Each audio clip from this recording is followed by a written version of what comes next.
नमस्कार। आज हम एक बहुत ही गहरे आध्यात्मिक सिद्धांत पर बात करने वाले हैं। एक ऐसा सिद्धांत जो हमारी अपनी ही ऊर्जा को देखने का हमारा नजरिया पूरी तरह से बदल सकता है। ये इच्छा से दिव्यता तक की एक यात्रा है।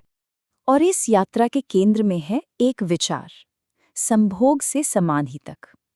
अब ये एक ऐसा विचार है जो पहली बार सुनने में शायद चौंका दे, है ना, या जिसे अक्सर गलत समझ लिया जाता है। पर असल में ये एक बहुत ही गहरे परिवर्तन की ओर इशारा करता है। एक ऐसा परिवर्तन जहां हमारी सबसे मौलिक, सबसे बुनियादी ऊर्जा ही हमारी सबसे बड़ी आध्यात्मिक जागृति का जरिया बन जाती है। तो इस विचार को ठीक से समझने के लिए हमें दो अलग अलग नजरियों को देखना होगा। एक तरफ है पारंपरिक आध्यात्मिक रास्ते, जिन्होंने यौन ऊर्जा को, आप जानते हैं, ज्यादातर एक बाधा ही माना है, एक ऐसी चीज जिसे दबाना जरूरी है। और फिर दूसरी तरफ है एक बिल्कुल नया, एक क्रांतिकारी नजरिया, जो इसे एक कच्ची, बहुत ही शक्तिशाली ऊर्जा के रूप में देखता है, जिसे दबाने की नहीं बल्कि बदलने की, उसे रूपांतरित करने की जरूरत है। लेकिन देखिए, दमन का रास्ता ज्यादातर काम नहीं करता है। क्यों? क्योंकि जब किसी भी प्राकृतिक ऊर्जा को दबाया जाता है तो वो खत्म नहीं होती, बल्कि उसका रूप और बिगड़ जाता है। और यही चीज फिर निराशा, मानसिक तनाव और हमारे अपने ही शरीर और आत्मा के बीच एक गहरे आंतरिक संघर्ष को जन्म देती है। तो सवाल ये उठता है कि अगर दमन इसका जवाब नहीं है, तो फिर वो क्या है? वो कौन सी चीज है जो इस कच्ची, इस रॉ एनर्जी को एक ऊंची चेतना में बदल सकती है? वो क्या कैटलिस्ट है जो इस पूरी प्रक्रिया को मुमकिन बनाता है? तो इसका जवाब है जागरूकता, अवेयरनेस। मतलब किसी भी अनुभव को पूरी तरह होश में रहकर एक साक्षी भाव से देखना। और देखिए, जब जागरूकता को किसी भी काम में शामिल कर लिया जाता है ना, तो वो एक बिल्कुल साधारण और मैकेनिकल सी क्रिया भी ध्यान बन जाती है। और यही सबसे महत्वपूर्ण बात है। और जब इसी जागरूकता को किसी गहरे अनुभव में लाया जाता है तो एक कमाल का बदलाव होता है।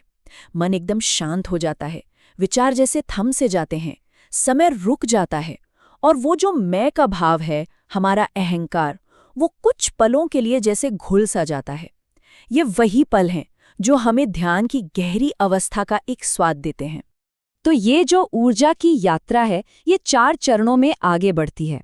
ये जैविक स्तर पर, बायोलॉजिकल लेवल पर संभोग से शुरू होती है। फिर ये भावनात्मक यानी इमोशनल लेवल पर प्रेम में बदलती है। इसके बाद सचेत स्तर पर ध्यान आता है, और अंत में आध्यात्मिक स्तर पर यह समाधि में पूरी तरह से विलीन हो जाती है। संभोग प्रेम बन सकता है और प्रेम प्रार्थना बन सकता है। इस पूरे बदलाव में प्रेम की जो भूमिका है वो एक पुल की तरह है। यही वो पुल है जो सिर्फ शारीरिक ऊर्जा को ऊपर उठाता है, उसमें संवेदनशीलता और एक इमोशनल गहराई लाता है। सोचिए, प्रेम के बिना ऊर्जा सिर्फ शारीरिक रह जाती है, लेकिन प्रेम के साथ वही ऊर्जा एक पवित्र मिलन बन जाती है। अच्छा, प्रेम के बाद अगला पड़ाव आता है ध्यान।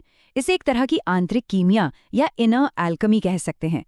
यह असल में जागरूकता को और गहरा करने की एक प्रक्रिया है। ध्यान के जरिए हमारी दबी हुई भावनाएं आजाद होती हैं, मन शांत होता है, और धीरे धीरे बाहरी इच्छाओं की पकड़ ढीली पड़ने लगती है, और उसकी जगह एक आंतरिक आनंद, एक भीतरी खुशी ले लेती है। इस पूरी यात्रा को एक रूपक बहुत ही खूबसूरती से समझाता है। संभोग बीज है, समाधि फूल है। ये बताता है कि कैसे एक ही जीवन ऊर्जा, जब उसे जागरूकता और प्रेम के साथ पोषित किया जाता है, तो वो अपनी सबसे ऊंची क्षमता तक खिल सकती है। ये दमन नहीं है, ये एक प्राकृतिक विकास है। तो इस दर्शन को कोई अपने जीवन में कैसे ला सकता है? इसकी शुरुआत होती है अपराधबोध यानी गिल्ट को छोड़ने से, अपनी प्राकृतिक ऊर्जा को स्वीकार करने से, और हर पल में, हर काम में जागरूकता को साधने से। ये किन्हीं नियमों का पालन करना नहीं है, बल्कि जीवन को उसकी पूरी गहराई और पूरे होश के साथ अनुभव करना है। और अंत में ये सवाल सोचने के लिए है कि अगर हमारी सबसे गहरी ऊर्जा में ही हमारी सबसे ऊंची क्षमता की चाबी छुपी है, तो एक ज्यादा जागरूक जीवन जीने से क्या कुछ नहीं खिल सकता।